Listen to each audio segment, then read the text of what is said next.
እንደው ልደቱ ለምን አብይ አህመድ አንተ እንዳትገባ ይፈልግ ይመስላል ገልጸው ሊሆን ይችላል እንደው በግሌም ብዙ ነገሮችን ግራቀኝ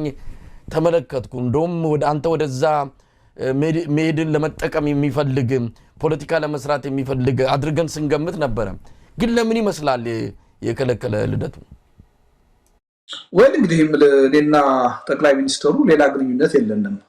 የግል ግንኙነት የለንም ምን ተዋወቀው በአገሪቱ ፖለቲካ ጉዳይ ነው እና ለኔ ግልጽ ነው ሰላማዊ ትግልን በመፍራት ከሰላማዊ ትግልም ደግሞ የሚቀጥለው አመት ምርጫ ይካሄዳል በዛ ምርጫም ደግሞ ተቃዋሚዎች እንዳይሳተፉ ያለምንም ግርግር ያለምንም ጫና የ5 አመት ኮንትራት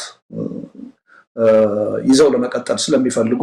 በዛ ረገድ ሚና ይኖራል በሚል ምናልባትም ተቃዋሚ ፓርቲዎችን ህብረተሰቡን ሊያነሳሳ ይችላል የሚል ፍርሃት ስላለ ነው የተከለከሉት ብዬ ነው ማምነው